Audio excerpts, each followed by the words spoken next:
Hai guys, selamat datang lagi di Cerita Maya bersama saya, Maya Anantia. Apa kabar kalian semuanya? Semoga dalam keadaan sehat walafiat tanpa kekurangan suatu apapun.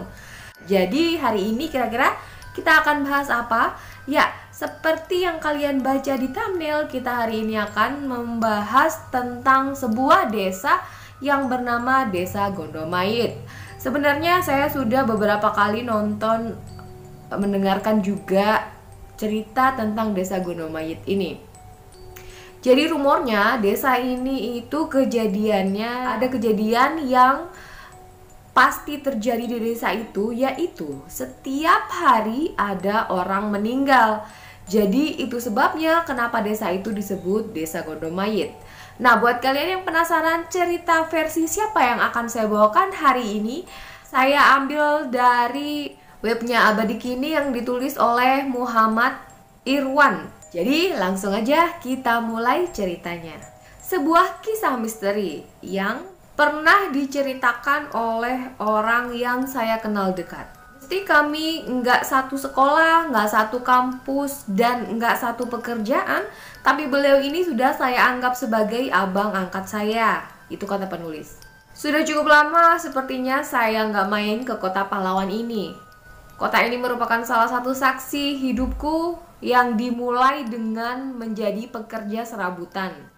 Dan kebetulan hari ini saya balik lagi ke kota ini untuk bertemu dengan seseorang. Seseorang ini adalah orang yang selalu bikin saya kangen dengan wejangannya, dengan gurauannya. Dan beliau ini benar-benar bikin saya selalu merindukan sosoknya. Dan namanya adalah Mas Damar. Ngomong-ngomong soal Mas Damar, saya jadi ingat sebuah cerita di mana beliau menceritakan sebuah kisah yang dialami oleh beliau sendiri. Yang menurut saya cerita ini merupakan cerita yang sangat menarik terlepas dari segala kengerian di balik cerita itu. Namun tetap saja cerita ini selalu saya ingat, yaitu cerita tentang Desa Gondomayit.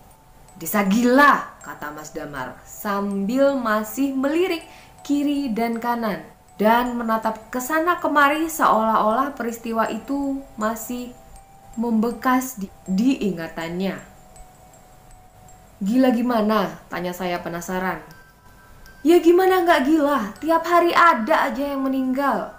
Kalau nggak ada yang meninggal, itu tandanya kesialan, kata Mas Damar.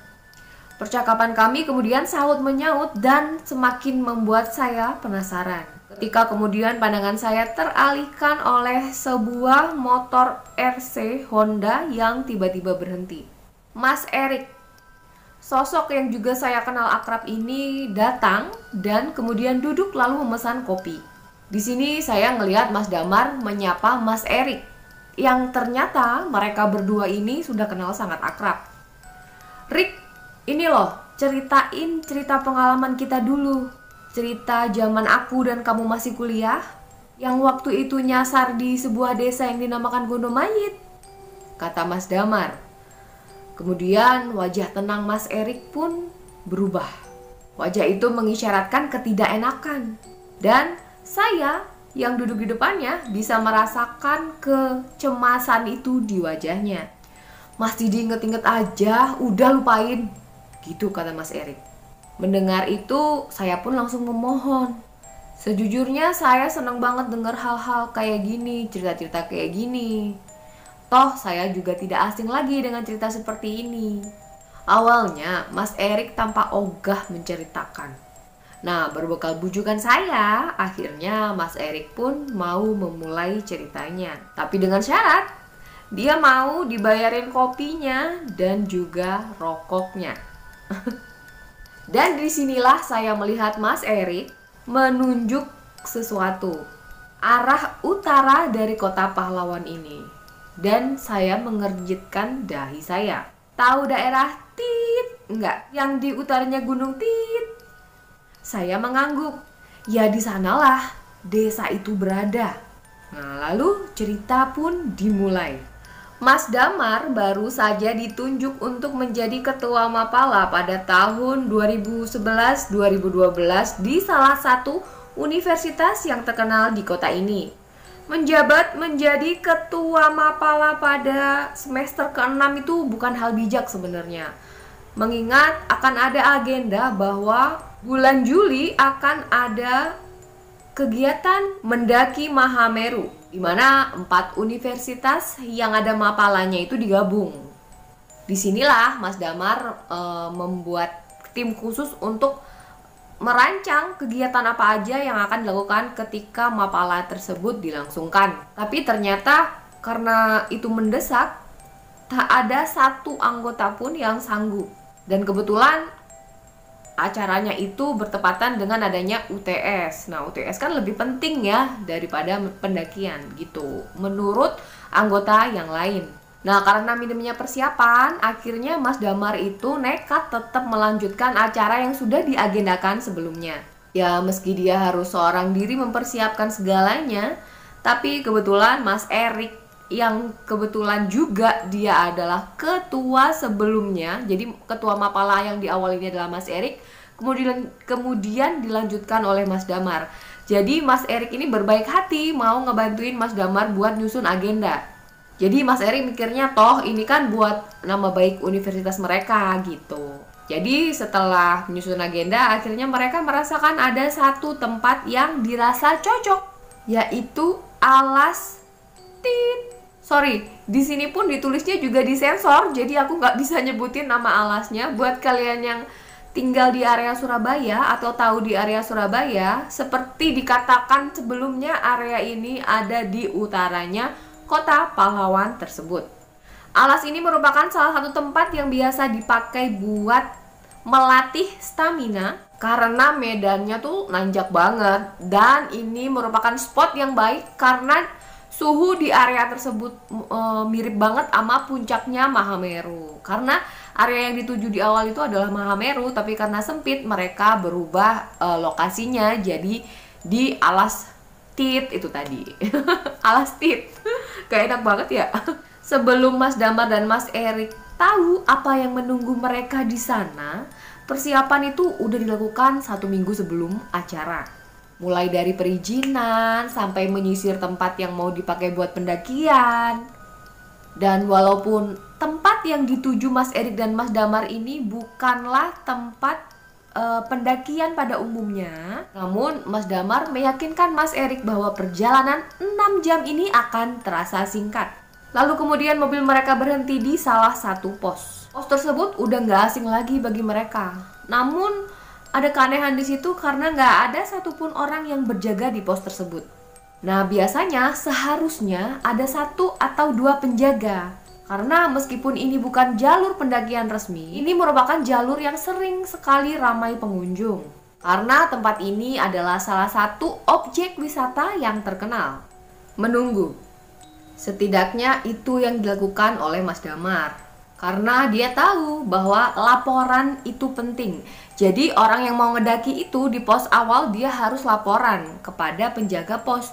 Karena untuk menghindari hal-hal yang tidak diinginkan. Jadi siapa tahu amit-amit di tengah jalan ada apa-apa, yang di pos awal ini tahu datanya siapa aja yang mendaki, siapa aja yang ada di atas gitu. Namun setelah menunggu sejam, 2 jam, gak ada satupun petugas yang datang. Dan itu membuat gusar. Sudah gini aja Mar, kita taruh KTP di sini, tulis pesan bahwa kita sudah lampirkan. Lagian kita nggak tahu kapan petugasnya ada, kata Mas Erik kepada Damar. Namun Mas Damar masih bimbang. Bukan sekali 2 kali hal ini terjadi, namun satu yang Mas Damar ingat. Hal-hal seperti ini biasanya dilanjutkan dengan petaka buruk yang terjadi berikutnya. Namun Erik benar, nggak ada yang tahu kapan petugas itu akan datang. Dengan nekat, Mas Damar dan Mas Erik pun melanjutkan perjalanan.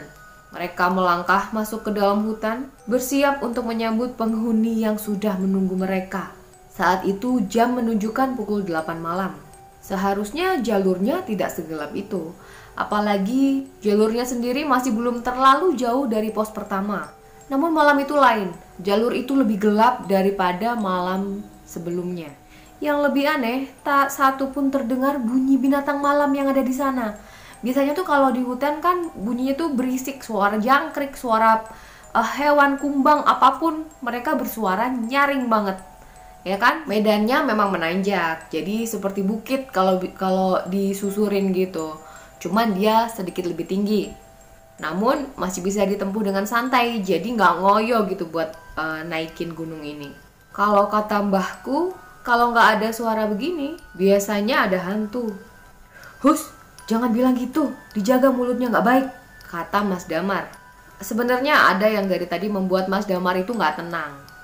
Berjalan di belakangnya Erik, seharusnya nggak ada siapapun lagi di belakang Damar dong ya, karena mereka cuma berdua. Namun bulu kuduknya berdiri dari tadi, dan ini bukan pertama kali yang dia rasain selama dia mendaki gunung dan masuk ke hutan-hutan seperti ini. Namun yang dirasakan kali ini berbeda. Dia merasakan kali ini tuh jauh lebih mengintimidasi. Jadi buat dia makin gak nyaman. Namun Erik tuh gak ngerasain apa-apa. Dia terus aja membuka jalan dengan menebas-nebas sabit yang dia bawa. Dan itu setidaknya memberi sedikit ketenangan kepada Damar. Sampai akhirnya ia mendengar suara lain. Ayam, kata Erik. Ayam, dia mengulangi lagi. Kayak ada suara ayam. Erik diam, mencoba mencuri dengar apa yang Damar dengar. Namun Erik menegaskan bahwa dia tidak mendengarkan apapun. Mereka berpandangan sepersekian detik dan kemudian melangkah cepat-cepat. Mereka sadar bahwa ada hal yang harusnya tidak mereka dengarkan, yaitu suara ayam. Mendengar suara ayam itu seperti pertanda sial bagi siapapun yang mendengarnya ketika di hutan. Damar dan Erik memikirkan hal yang sama. Kunti. Meskipun mereka tidak saling ngomong satu sama lain, tapi mereka saling mengerti. Makanya kenapa mereka cepat-cepat lari dan kabur. Suara ayam yang didengar oleh Damar tidak didengar oleh Erik. Itu artinya bahwa salah satu dari mereka sudah diincar sedari tadi. Mereka sudah berlari menjauh dan mereka berpikir bahwa mereka sudah aman. Eriklah yang kemudian mengatakan, "Tit," kata-kata umpatan. "Bunga sembujo," katanya. Bunga Kamboja deh kayaknya, bunga sembujo itu. Suara ayam, bebauan bunga, hingga akhirnya ada ketemu sosok di balik semak belukar. Erik yang pertama kali tahu. Namun Erik sebenarnya pengen manggil Damar gitu, karena Damar lagi izin buat buang air kecil. Dia mau manggil Damar tapi kemudian tidak ditahan, tidak jadi, karena dia terdorong rasa penasarannya yang besar. Jadi dia berusaha mengintip sosok yang ada di balik semak belukar tersebut. Sosoknya tinggi, setinggi Erik. Ia berdiri di bawah pohon rindang, berdiri gitu aja, mengenakan baju yang terlihat seperti kain, warnanya yang sangat mencolok dengan kegelapan hutan. Putih. Erik terus melihat dan tatapannya terkunci dari tadi di kepala sosok itu. Kepala sosok itu tergedek ke kiri dan ke kanan. Karena makin penasaran, dia semakin amati kepala sosok tersebut. Apa kok kepalanya gedek ke kiri dan ke kanan gak berhenti dari tadi? Ternyata memang lehernya gak mampu menopang berat kepalanya karena lehernya terputus atau patah. Nah, saat itu baru dia sadar bahwa yang dia lihat ini adalah sosok Miss Kay. Memang sering terdengar kabar bahwa penghuni-penghuni hutan itu adalah sosok-sosok yang meninggalnya karena hal-hal yang tidak wajar seperti kecelakaan atau korban-korban bencana alam yang sangat tidak wajar, dan mereka menunggui hutan tersebut. Dan Erik sadar akan hal itu. Damar sudah kembali dan mereka pun melanjutkan perjalanan. Dari rencana awal, seharusnya mereka sudah menempuh separuh dari jalan pendakian. Barulah ketika mereka sampai di tanah lapang atau biasa disebut dengan pos 2, Erik baru membuka suara. Ada kuntilanak Dam, katanya. Damar kaget namun mencoba untuk tidak menanggapi. Erik mulai bercerita bagaimana pengalaman dia bertemu dengan sosok kuntilanak tersebut. Di perjalanan selanjutnya Damar yang kemudian memimpin dan disinilah terjadi keanehan. Pos 2 yang seharusnya dekat dengan tanah lapang. Jadi tanah lapang tempat dia duduk tadi itu seharusnya dekat sama pos 2. Cuman ketika mereka lanjutin jalan maju ke depan lagi, ternyata mereka nggak ketemu dengan pos 2 tersebut. Udah dicari muter-muter, nggak ketemu posnya.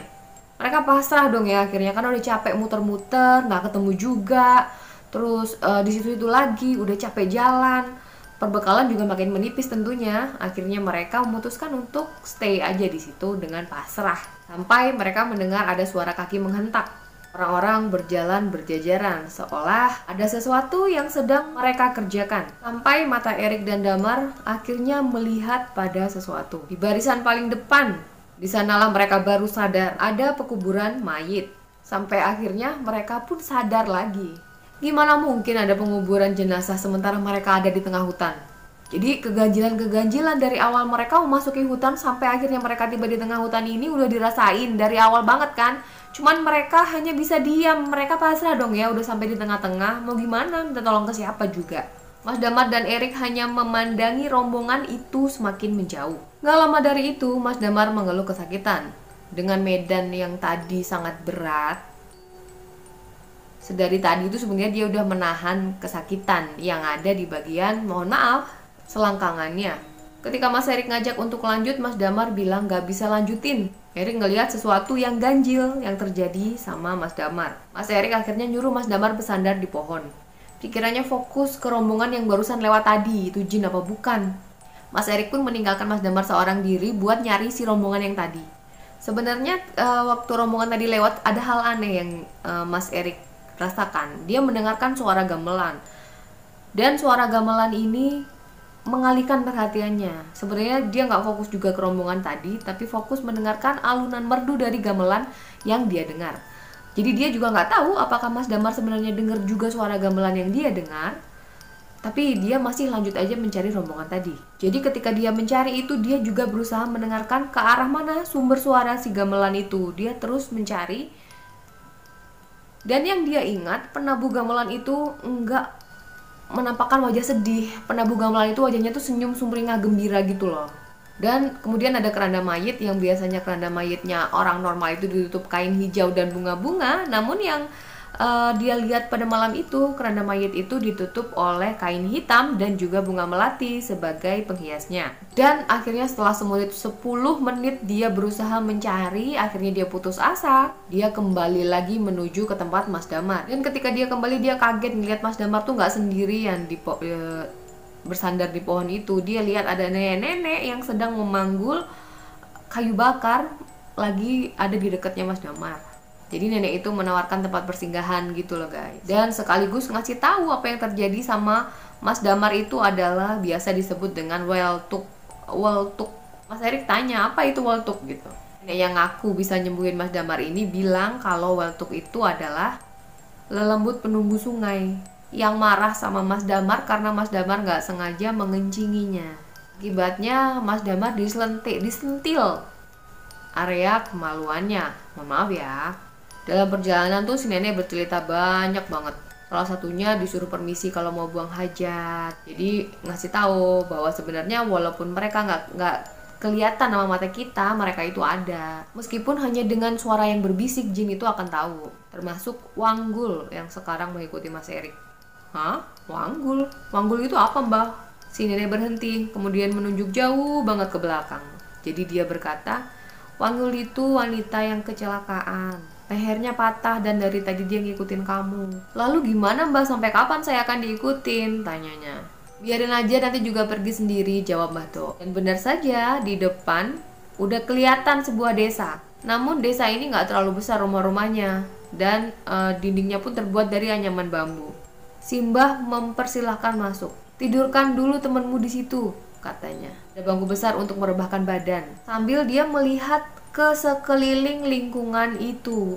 Jadi kira-kira cuma ada sekitar 13 atau kurang rumah yang ada di situ. Jadi nggak banyak tuh penduduknya. Lalu Simbah keluar dari biliknya dan dia bilang, minum ini, menghadap ke selatan, biar penyakitnya kabur ke selatan ya nak, gitu kata Simbah. Sekarang masuk rumah, jangan keluar dulu, biar bencananya bisa pergi, kata Simbah lagi. Mas Erik pun nggak paham saat itu maksudnya Simbah ini apa. Namun Mas Erik mengiyakan tawaran itu. Dalam rumah itu seperti yang dibayangkan oleh Mas Erik dan Mas Damar, benar-benar seperti rumah zaman dulu yang nggak ada listrik, terus benar-benar gelap gitu, cuman pakai lampu teplok, apa ya namanya, lampu yang pakai minyak tuh loh, lampu minyak ya.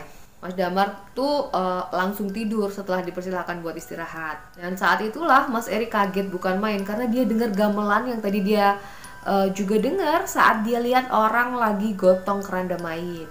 Simbah kemudian menuju ke pintu. Dibuka pintunya, dia lihat ada anak kecil dengan wajah pucet banget. Simbah tampak mengobrol lama dengan anak itu. Mas Erik mencuri dengar. Dia ingat hanya udah waktunya, giliran mati, saudara, dan ilmu. Habis itu pintu itu ditutup. Mau kemana mbah? Saat itu mbah menawarkan Mas Erik mau ikut apa enggak gitu. Cuman Mas Erik ragu-ragu waktu itu. Seperti ada sesuatu yang ganjil, Mas Erik merasa bahwa dia harus ikut. Kisah ini dengan sangat sayang aku bagi menjadi 2 versi ya teman-teman, karena ceritanya sangat panjang banget. Bukan 2 versi, 2 part. Jadi ini part pertama dan selanjutnya akan aku bagi di part kedua.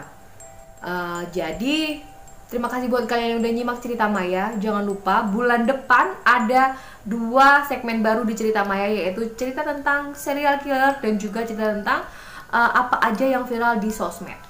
Buat kalian yang masih penasaran terus dengan Cerita Maya, jangan lupa terus saksikan, pantengin, dan juga like-nya, komennya, subscribe-nya, dan share ke sosial media yang kalian punya. Dan jangan lupa follow Instagram aku di cerita_maya. Terima kasih buat kalian yang udah nonton. Sampai ketemu lagi di Cerita Maya episode berikutnya. Bye-bye.